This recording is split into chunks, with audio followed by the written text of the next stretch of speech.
The book of Job, you can say this about any book of the Bible, but the book of Job is a book that we as modern people, especially American people, need to hear about. We need to hear the message that Job has for us. It's a book of wisdom. It covers events probably that happened around 2000 BC, probably at the time of Abraham is when Job lived. And like I said, it's part of the wisdom literature of the Old Testament. And yet it tells about a real man who really lived, a man named Job, as we're going to see tonight. We are dealing with, in different ways, the coronavirus in our country and in our world. There have been a number of people that have died because of that. Sickness, disease, death, injuries, children suffering, not so much from coronavirus, and yet we deal with that, don't we? Hardships. And it's, in one sense, it's toward these kind of questions that the book of Job looks to. And yet, one of the greatest things I hope we see tonight is that as we begin to look at this book, the book is not primarily about suffering. The book is primarily about God. That's what the book is about. And I'm so thankful that the Lord has really blessed me in just some studying of this book to understand Him better. And we want help with suffering, don't we? We have questions, maybe deep, dark questions about suffering in our life and the lives of people we love. This book is going to help us to understand those things. But it's going to help us understand those things in light of who God is and in light of who we are. And that is really the main focus, the main look at what the book of Job is about, is it shows us who God is. It shows us who we are. Let me read a quote from a great Christian of the past. He says this about the knowledge of God and ourselves. He says, "Our wisdom, insofar as it ought to be deemed true and solid wisdom, consists almost entirely of two parts, the knowledge of God and of ourselves." So if you want to know who you are tonight, you have to know who God is. And as you know who God is, you will, from the knowledge of God, also find a knowledge of ourselves. So this book, the book of Job again, it shows us who God is, it shows us who man is, and through understanding who we are and who God is, it helps us with suffering. Let me just give you a long list of how this book helps us understand who God is, as well as ourselves.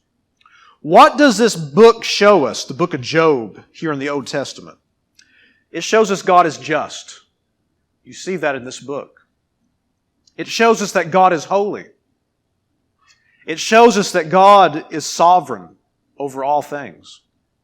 It shows us that God is above all things, that He is the Creator. It shows that He's loving. Some people look at this book and they say, well, man, that makes God look out to be terrible. This book does nothing like that. This book does nothing of the sort. It makes God out to be loving. It shows Him to be all-powerful. It shows that God, even in the midst of our suffering, is not silent. He is not silent when we go through difficult times, though we may not hear His voice for a time. You go out on a sunny day and you know it's sunny and you can't see the sun because the clouds have come over the sun. Well, the sun's still there. You just may not see it for a time. This book shows us that God is over the devil. You think about the devil. We're going to look at some of that tonight. How the devil has to ask permission before he does anything at all to Job. That's comforting to us. We may not understand some of the things we have had to face in our life, but if we are Christians, we know, though we don't understand everything, and though, let's just be honest, sometimes we bring things on ourselves.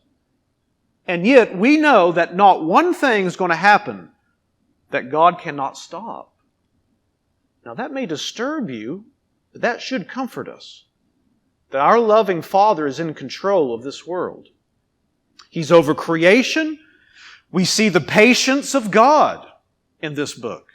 God is a very patient God. He was patient with Job's 3 friends, and He was patient with Job as well. We see in this book that God, in fact, does reward the righteous, though He does not reward the righteous maybe as we think, and certainly as Job's friends thought. They spoke wrong of God and of Job, and God was upset at them at the end of the book. It shows that God is all-wise. It shows that God is forgiving. We actually saw this, I don't know if it was last Sunday or the Sunday before this last one, but we see something of justification by faith from the last chapter of Job. And how God accepted Job, and through God accepting Job, God accepts Job's friends. And as God accepts Jesus, He accepts us into His favor. It shows us that God hears prayer. It shows us something of the glory of God. It shows us that God holds our life in His hand, and it shows us that God is over life, period. He's over life. In the book of Job, I think one reason maybe that it's disturbing to people is, first of all, it's so different, and secondly, many teachers don't talk about things like this, and many of the songs we sing happy songs in church, in most churches, don't we? Well, the book of Psalms is filled with sad songs. That's why we ought to sing sad songs in church services too, because that's part of God's truth as well, to grieve and to mourn and to hurt. But I think one thing that scares people when they think about this is they see a God, and this may be the reason, they see a God who takes life when He wants to take life. And the reality is this is who God is. God's in control of this life. He's in control of us. So that's what the book of Job, at least in part, shows about God. Here's what the book of Job shows us about us. It reminds us very clearly that we are a creation. It reminds us very clearly that the world does not go around us, as we're going to see in a few minutes. It shows us as people that we are utterly dependent on God's mercy and on God's sustaining grace every hour. It shows us that we most certainly can ask honest questions to God. You ever go through a difficult time and you think to yourself, well, I can't say that to God. Have you ever thought that God already knows what you're thinking in your heart? God already knows. So you can come to Him and let God know what you're struggling with. At the same time, this book shows us that if we are going to ask questions of God, we have to not do it in a proud, sinful spirit, though. That's sin. But God will welcome us to come to Him brokenhearted, not understanding, and ask Him. God will welcome those questions. This book shows us how little we know. Now, some of us know more about earthly, worldly things. I don't mean that in a sinful way, just the things of the world. Some of us know more about the things of the world than other people. The fact is, when we look at the whole scope of knowledge about this world, we know very little about this world. How much less do we know about heavenly things if we know very little about earthly things? What we see is this in the book of Job. There's things happening in the heavens that we know nothing about. Even Job, it appears in this book, never knew, at least it's not recorded that he knew what was happening in heaven about him. It shows us that we have to trust God. We may be grieved, we may be hurting, and yet the reality is this, we have to trust Him. We have to trust Him. It shows that man can do righteously. The Bible says Job was a righteous man. And of course it shows that man can do sinfully as well. It shows that Christians who are following God will suffer in this life. We are not exempt from suffering. It shows us that very plainly. It shows us as well that man can be proud and man can be humble. And just very, very briefly, the structure of this book, and as other people have pointed out, the first two chapters go together, kind of giving you a setting of what's happening. And then chapters 3 through 41 is a dialogue, or at times a monologue. Probably would be better of saying that. From Job's three friends, Job speaks, his three friends will respond back and forth. And then another friend at the end of the book responds after his three friends stop speaking, and then God responds. And then at the very end of the book, chapter 42, we have the ending of the book. Well, here's what I want us to focus on tonight. And it's going to help us understand who God is. It's going to help us understand who we are. And it's going to help us understand how to deal with suffering in our life and the life of other people. And it's this. I want us to see primarily tonight that we don't deserve anything. If you want to put it a different way, I want us to see tonight that God doesn't owe us anything. He doesn't owe us anything. Everything we have is a gift. Our lives are gifts, but God does not owe us life. We don't deserve anything. And once you see we deserve nothing, the only thing we deserve is judgment, isn't it? Because we've sinned. When we begin to see in our mind and then we feel this reality in our heart that we truly don't deserve anything, we're going to find out something very profound about God and about us and about suffering. So let's begin in verse 1. I want you to see the man Job, these first 5 verses. Anytime there's comments, questions, discussion, please let me know. And we'll hopefully have some good discussion tonight as well. There was a man in the land of Uz, whose name was Job, and that man was blameless. Now, this does not mean he never sinned. Job, of course, sinned. He knew that. And yet what it's saying is this: he lived such an upright life that he was not blameworthy. He was a man, as all of us as Christians are supposed to live. He was a man that lived in such a way that nobody could point to his life and say, oh, he does really wrong in this area. He does good over here. He does really bad in this area. No, Job lived such a life that he was blameless. And that man was blameless, upright, fearing God and turning away from evil. In fact, this is, as we're going to see, in one sense, the reason Job suffers the way he does is not because he's unrighteous. It's because he is righteous. Did you ever think that maybe one reason you've suffered in life was because you were righteous? And God, in one sense, was not tempting because God cannot tempt you, but He's testing you. And what we see in this story is Job finishes the test. We're going to see this in chapter 1. The devil says something about Job, as we're going to see in a few minutes, and yet Job passes the test. He indeed is a righteous man. He indeed does fear God and turning away from evil. Verse 2, 7 sons and 3 daughters were born to him. Not only does he have a righteous character, but he's blessed with these children. He has a wife. She comes in chapter 2. He has a wife. He has these children. He's a blessed man.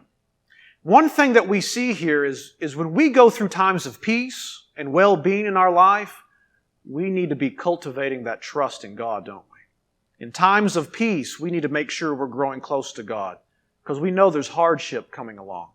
There's no way that Job could have ever withstood what we're going to see here in a minute without sinning. There is no way he could have done that unless that he was walking with God for years. And that's what all of us want to do. I hope all of us, in one sense, are going through a time of peace. We're going through a time of well-being in our soul. That's the time to cultivate faithfulness. That's the time to grow right now. And when the trial comes, we can withstand it with God's help. So he was blessed with these children that he loved so much. Verse 3, he was a very rich man. It's not sinful to be rich. Riches come with very much temptations and dangers. We are not to desire to be rich. The Bible tells us that. And yet God's blessing was on Job, and he was very wealthy. And this was a time in the world where you counted riches by livestock and so forth. He says his possessions also were 7,000 sheep, 3,000 camels, 500 yoke of oxen, 500 female donkeys, and very many servants. And that man was the greatest of all the men of the East. Most great men do not love God. There are some, though. There are some that love Him. 1 Corinthians talks about not many people from the high ranks are going to be called or going to be saved. Not many. There are some, though. There are some. And here we have Job, the greatest man of the East. And he was a lover of God. and he used his wealth for the glory of God. Now verse 4 and 5, look at his piety here, his love for not only God, but his children. His sons used to go and hold a feast in the house of each one on his day, on their birthday. And they would send and invite their 3 sisters to eat and drink with them. When the days of feasting had completed their cycle, Job would send and consecrate them, rising up early in the morning and offering burnt offerings according to the number of them all. For Job said, perhaps my sons have sinned and cursed God in their hearts. Thus Job did continually. Now, it doesn't say his sons and daughters sinned. It says Job was such a righteous, godly man that just in case they did, he was going to offer sacrifice for them and pray. That should really burden our hearts for our kids and grandkids, shouldn't it? We need to be praying for them. We need to be praying for their possible future spouses. Like one man talked about, we need to pray. If we have daughters, we need to pray for if they marry, for that son that's out there somewhere, that he would become a Christian, that his parents would become Christians, that he'd be raised in a godly home. If we have sons, we should be praying for if he marries the daughter out there, that she would become a Christian, that God would keep her from sin, that God would save her parents and raise her up in a Christian home. You see Job here. Not only did he do this sometimes, but the end of verse 5 says, thus Job did continually. Who is this man? And what you see in this book is Job is a picture of Jesus Christ. Job is not completely innocent because he has sinned before, but he suffers. But he, in one sense, certainly is an innocent sufferer. Jesus Christ is the innocent sufferer, though. So this man is an outstanding man. And I want you to see now Satan's slander, starting in verse 6. Now there was a day when the sons of God, that's speaking of angelic, spiritual beings, when the sons of God came to present themselves before the Lord. You notice in your Bibles there, Lord is all caps. What that is looking at is Yahweh there.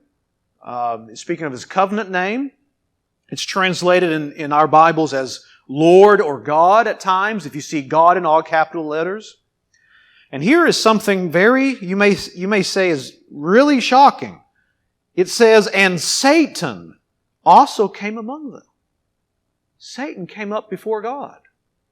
And look what he says in verse 7. The Lord said to Satan, from where do you come? Then Satan answered the Lord and said, from roaming about on the earth and walking around on it. Now what do you think he's doing on the earth and roaming about?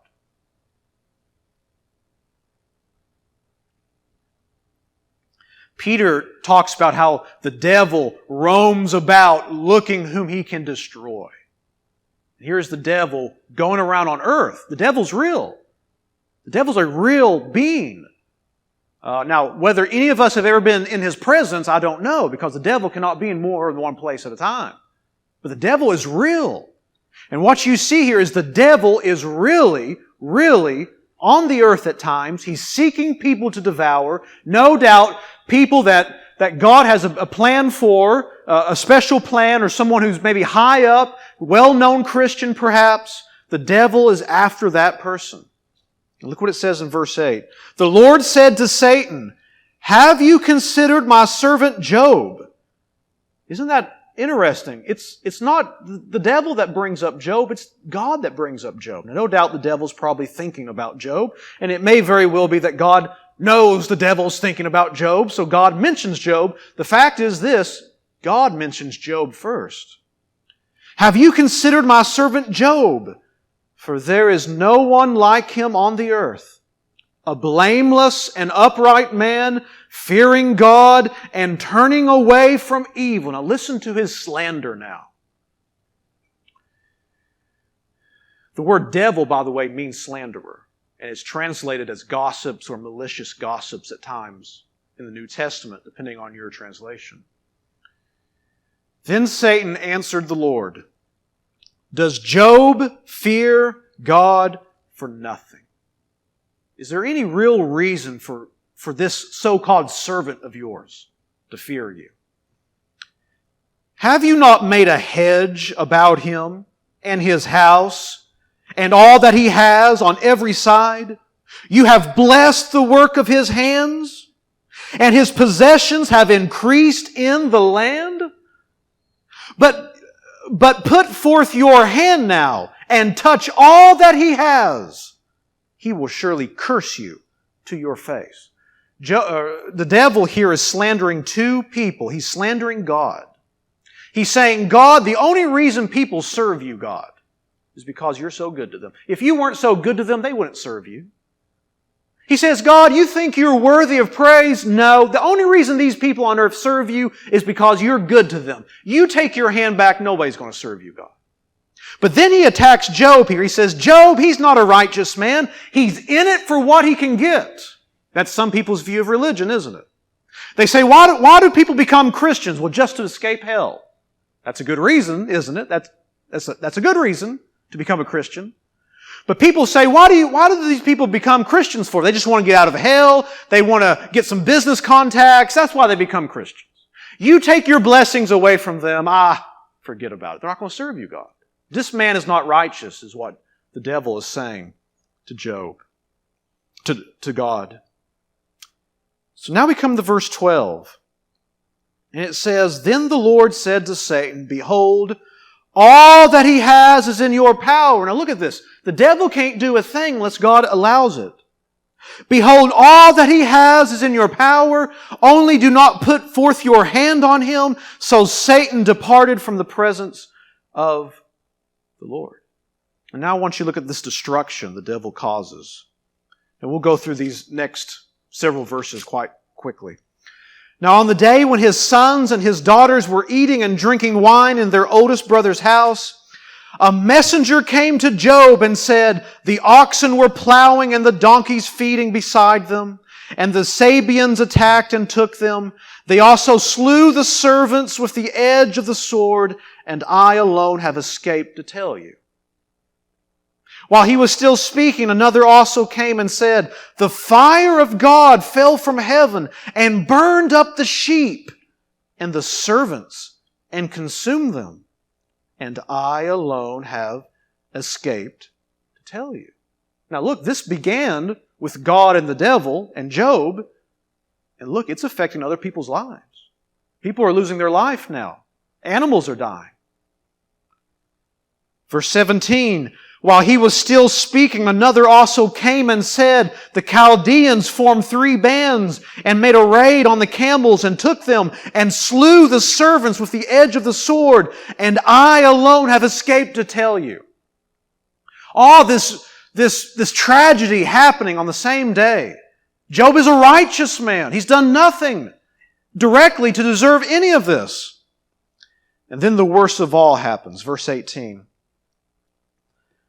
While he was still speaking, another also came and said, Your sons and your daughters were eating and drinking wine in their oldest brother's house.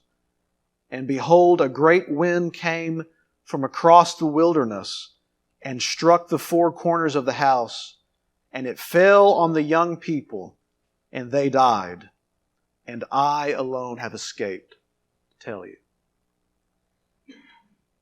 I don't think any of us can really adequately even think about how Job would feel. I mean, he's lost all of his money. Now again, maybe they had some silver and things, but basically at that time, you counted wealth by possessions, livestock. They're all gone now. He has many servants. They're dead now.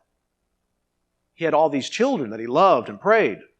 Who knows how many hours he spent praying for them, that they would serve God and grow up. And they probably were. Now they're all dead. And we won't look at this, but chapter 2, even his wife tells Job, Why don't you go ahead and curse God and die? Why don't you get it over with, Job? I mean, what do we have here? You talk about bad days. I mean, I would never say this is a bad day. I would feel like I was sinning to say this is a bad day. How can you say this is a bad day when you lose everything, including your family? And your own wife, the one flesh union, the person you're the closest with in the world says, why don't you go ahead and just die and get it over with? I mean, this isn't a bad day. This is a day, I don't even know what to say about this day. All these things happened to Job. And I want us to now look in verse 20. What does Job do at a time like this? It says, Then Job arose and tore his robe and shaved his head. And he fell to the ground. He shaves his head, a sign of mourning, a sign of humiliation. He tears his robe. He falls to the ground. What do you expect him to do? The Bible says, and worshiped. How did this man suffer the loss of basically everything in one day and still worship God? And we get that in verse 21. And that's the main thing I want us to focus on tonight. What's he say? Verse 21, he said, Naked I came from my mother's womb, and naked I shall return there. The Lord gave, and the Lord has taken away. I'm just reading it. You can imagine Job saying this, broken with tears, his face red. He's, in one sense, out of his mind, but he's sane enough to know it's time to worship God. He says, Naked I came from my mother's womb, and naked I shall return there. The Lord gave, and the Lord has taken away. Blessed be the name of the Lord. How does he get through this? He gets through it by seeing that he doesn't deserve anything.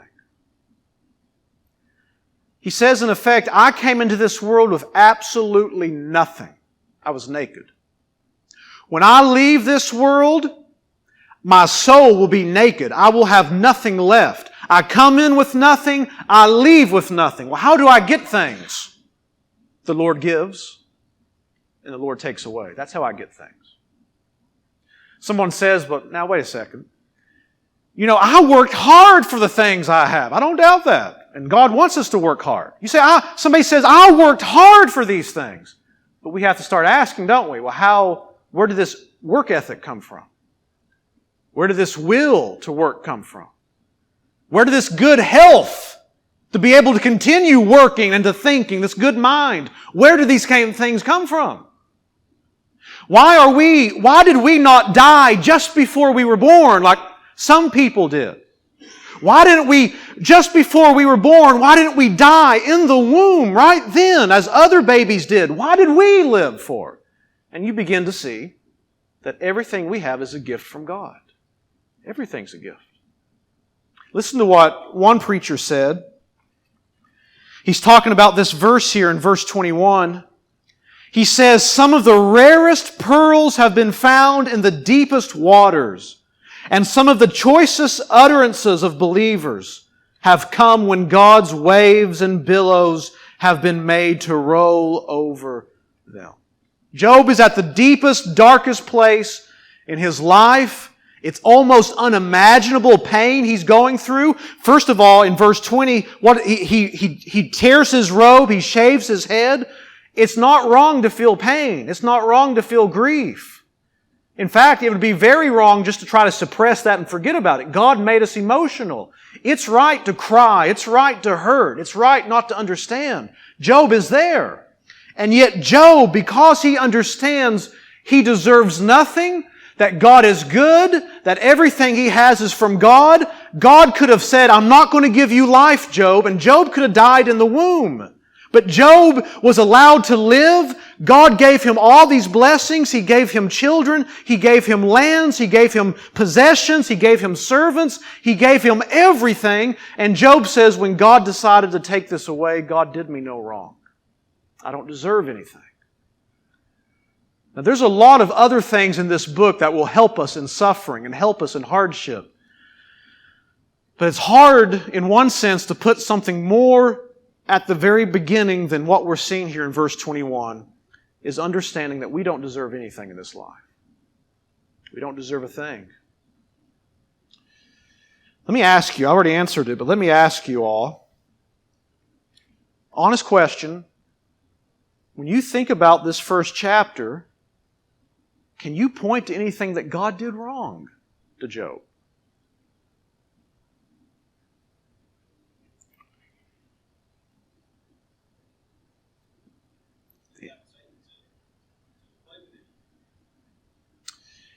I don't think that was wrong, though. I see where you're coming from.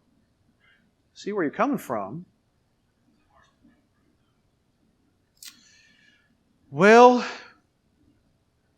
it can be hard. It can be hard in one sense. And yet, what we're going to see at some point in the future is that Job actually came out the better for all this. Not just possession-wise, but he came to know God better. So, maybe I should have rephrased that. Bad things happened. I mean, when the devil attacks you, that's a bad thing. But God did no wrong. God is using bad things that He allows for good. It's like Joseph. Joseph's brothers, when they sold him into Egypt, they meant it evil. And Joseph at the end of Genesis says, but God meant it for good. So here we have is the devil attacking, God allowing that to happen. God means this for good, though. Anybody else with a comment there?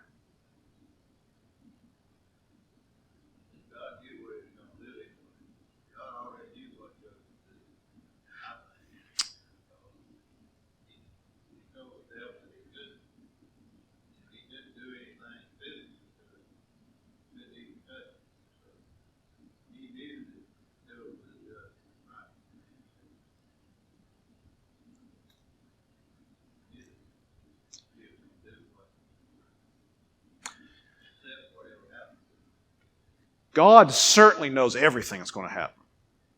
So He certainly knew the way Job would react here, what would happen if He allowed this to transpire. Absolutely. And I think that was part of at least what you were saying there.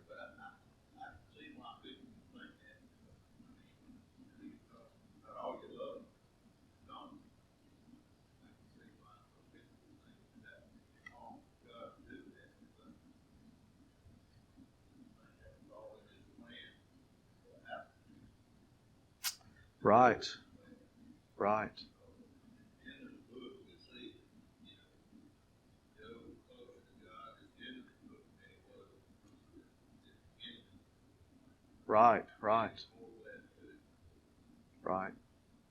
Anybody else?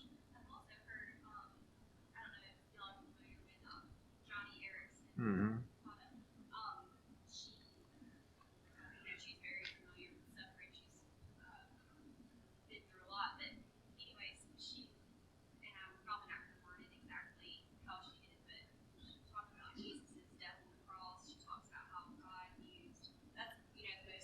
Yeah, right. To accomplish the greatest thing for our benefit, our salvation. Right. Which I never really thought about. Yes. That kind of relates a little bit. Absolutely. What she was saying was, if you couldn't hear, the worst event ever, the greatest injustice ever, was Jesus dying, and God takes that and makes the greatest good out of it. That's how God is. And I'm not saying that you have experienced great hurt. I'm not saying you're going to get your answer from the book of Job. You may never know until you go to heaven. And then, I assume you'll know, but I don't even know then if you'll know. Honestly, I don't know for sure. But what we see in the book of Job is this. Job in the book is never told why he suffers. But he comes to the point where he says, I trust God. He's already trusting God. But he comes to a point where he says, I just don't know enough. I cannot even fathom the wisdom of God. I trust God. I'm humbling myself before God. And that's where we have to be at. We may never have our answers. This is not to minimize great hurt in your life, my life, Job's life. Job experienced the greatest hurt almost imaginable. And what does Job say? He worships God. He says, in effect, he says, I don't deserve anything. God's given me everything. God takes it away. Anybody else? Any other comments or discussion?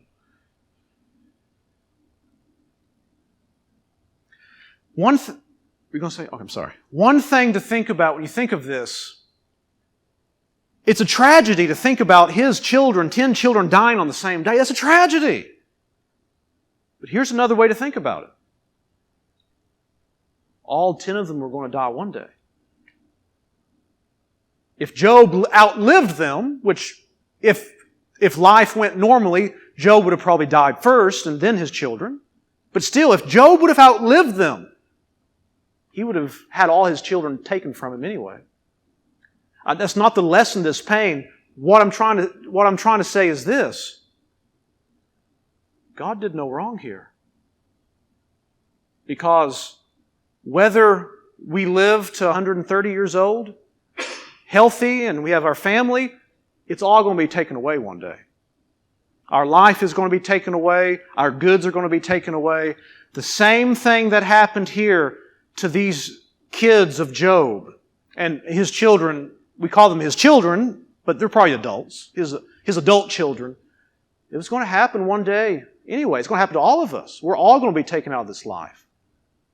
All of our goods are going to be taken from us. All of our money will be taken from us. Our life will be taken from us. The memory that others have of us will be gone because they'll die too. We're all going to, whether we all die at once, whether something terrible happens right now, or whether we live decades and decades and decades longer, this is going to happen regardless.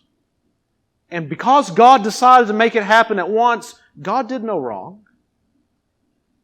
When you think about us not deserving anything, one thing to think about is this. All of us deserve to die already. We're sinners. We all deserve hell apart from Jesus Christ. We've sinned against the holy God. And not only did we sin once, we've continued to sin in our life at times against this holy God. So when you think about what our rights are, what do we deserve? We don't deserve anything. And that's one of the reasons that Job, in his deepest, darkest moment here in chapter 1, he could say, "The Lord gave, and the Lord has taken away. Blessed be the name of the Lord." He says, I don't deserve anything. I didn't deserve to live. I didn't deserve these kids. I didn't deserve to have all these possessions. I didn't deserve these things. God gave them to me. And for whatever reason, I can't understand it. It hurts me so much. But God has decided to take it away now. He gave it. He took it. He's done no harm to me. And then look in verse 22.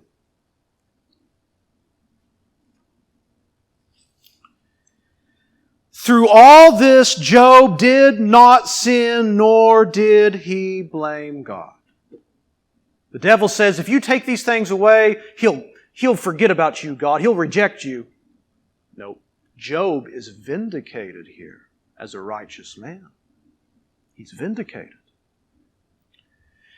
One of the great problems for all of us, including myself, but especially for our culture, is we think we deserve things, don't we?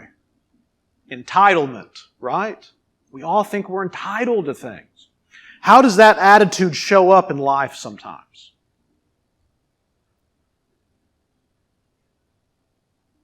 How does that play out in people's lives when they think they deserve things?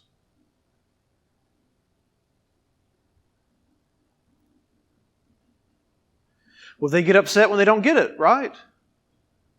They get mad. Somebody has something they want.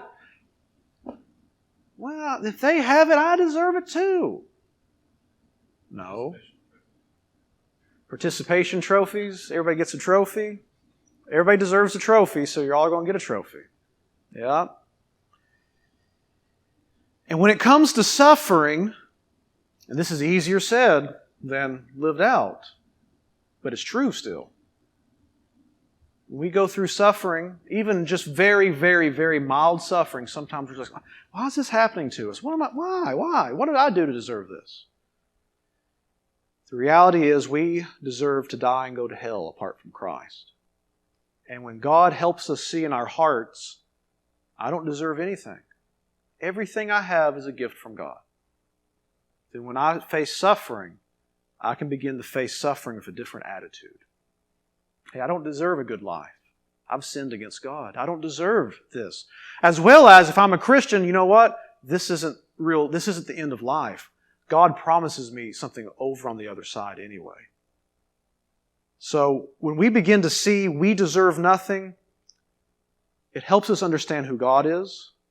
It helps us understand who we are. And it helps us understand suffering. I think this is going to be a great help to us if we get it into our heart that God doesn't owe us anything. And we can be thankful for what we have, but when He takes it away, He's done us no wrong. He's done us no wrong. Was there any discussion tonight on any of this?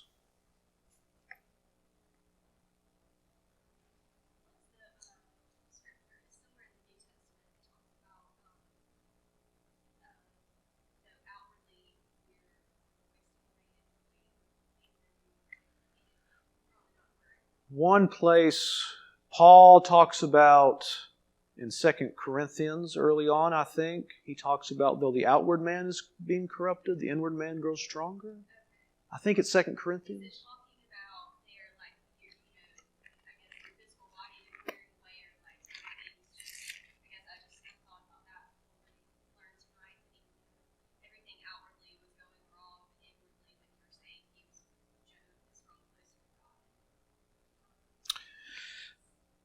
See, 2 Corinthians 4:16, therefore we do not lose heart, but though our outer man is decaying, yet our inner man is being renewed day by day. Is that what you're talking about?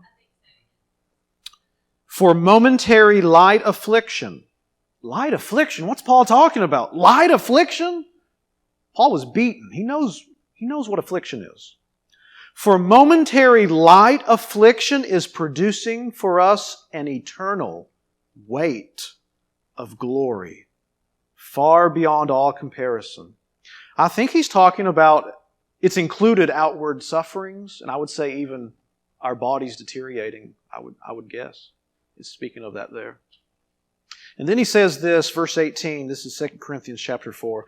While we look not at the things which are seen, but at the things which are not seen, for the things which are seen are temporal, but the things which are not seen are eternal. And really, when you think of Job, how could Job trust God when everything in his life is falling apart? It's because he had faith that God had a plan. And he had no idea what was happening in heaven, but he trusted God still. And God had a plan, of course.